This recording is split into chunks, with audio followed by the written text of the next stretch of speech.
La parole de Dieu nous déclare qu'à la croix, notre vieil homme a été crucifié avec Christ. Un seul est mort pour tous. Par conséquent, tous sont morts en lui, afin que ceux qui vivent ne vivent plus pour eux-mêmes, mais pour lui. Mais qu'est-il arrivé? Nous avons mis de côté un peu notre ancienne nature, et nous essayons de lui faire une place dans la nouvelle création. Mais Dieu dit non, et l'homme se bute contre cette sainte intransigeance. Du point de vue de Dieu, l'histoire de la race s'est terminée au calvaire. Ce jour-là, c'est comme si Dieu avait écrit fin et passé à autre chose. Depuis lors, tous ses intérêts gravitent autour de la nouvelle création. Mais il faut le comprendre, cette mort, en passant sur nous, a frappé nos capacités autant que nos infirmités. Elle a embrassé ce qu'il y a de plus beau de notre nature, humainement parlant, comme ce qu'il y a de pire. Elle n'a pas pu épargner le bon caractère des uns que la perversité des autres. Dieu a tout recommencé. C'est d'une vie divine que nous sommes appelés à vivre désormais, non plus d'une vie humaine. Notre humanité n'a rien à mettre en avant que Dieu puisse accepter. Qu'un élément humain quelconque, préférence ou antipathie ou simple fantaisie, à plus forte raison une ambition, un intérêt personnel parviennent à s'insinuer dans une œuvre de l'esprit, immédiatement, tout l'organisme en sera affecté. C'est toujours l'homme, dans ce qu'il apporte de lui-même, qui frappe de paralysie l'œuvre de Dieu. Les plans divins pour notre vie ne se réaliseront jamais tant que nous n'aurons pas compris que ce ne sont pas nos péchés seulement que Christ a cloués à la croix, mais notre personne. L'obstacle, la source de tous nos ennuis, c'est nous-mêmes. Mais alors, n'est-ce pas étrange que nous soyons si lents à accepter notre crucifixion avec Christ, seul moyen pourtant d'assurer à sa vie une expression dans la nôtre? Ah, pourquoi? Pourquoi donc? Parce que l'homme veut bien d'une mort symbolique, mais cette mort-là, la vraie, il n'en veut pas. C'est là que nous touchons du doigt le scandale de la croix, car dans ce sens-là, elle est un scandale pour le chrétien autant que pour l'homme du monde. C'est ici peut-être que nous touchons la cause la plus profonde. Car que sont le monde et la chair sinon des armes entre les mains de Satan?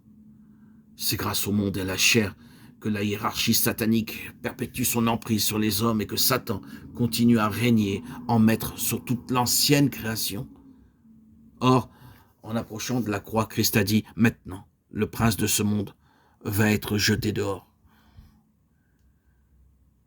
Considérant rétrospectivement l'œuvre du calvaire, Paul plus tard dira que par la croix, Christ a dépouillé les dominations et les autorités et, en triomphant d'elles, les a victorieusement données en spectacle.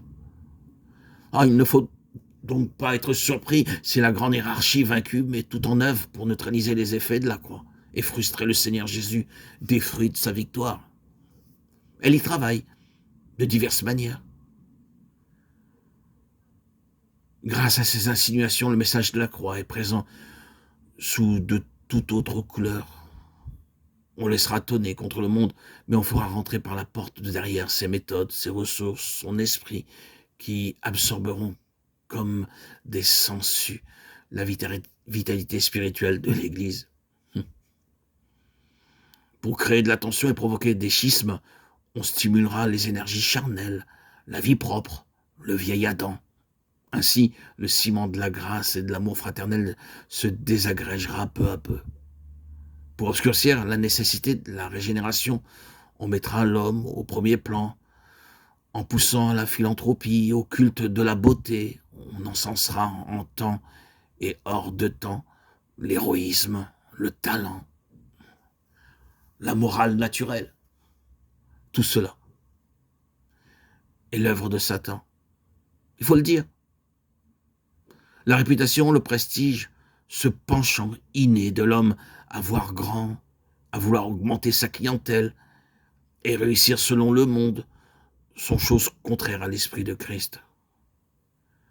C'est avec ces jouets-là aussi que l'ennemi distrait son monde et parvient à détourner de la croix, oui, même des serviteurs de l'Évangile. Une prédication fidèle de la croix comporte une victoire complète sur le monde, sur la chair et sur Satan. ainsi qu'une émancipation complète de toute espèce d'attache ou de servitude à leur égard. Il faut donc prévoir que cette prédication-là, les forces intelligentes du mal feront tout pour l'empêcher et ne se tiendront pas pour battus sans avoir remué ciel et terre pour exciter contre la croix l'hostilité de tous et mettre sur son compte toutes les responsabilités possibles. La vie divine, dans sa plénitude, l'expérience de la victoire, la collaboration effective avec celui qui est assis sur le trône, l'honneur de réaliser avec lui ses plans éternels seront nôtres dans la mesure, mais dans la mesure seulement où nous lierons notre cause à celle de la croix, en nous identifiant sans réserve avec le sens profond que la parole de Dieu lui donne. J'ai été crucifié avec Christ, désormais ce n'est plus moi, c'est Christ. Ils l'ont vaincu à cause du sang de l'agneau et à cause de la parole de leur témoignage. Et ils n'ont pas aimé leur vie, mais ils l'ont exposé à la mort.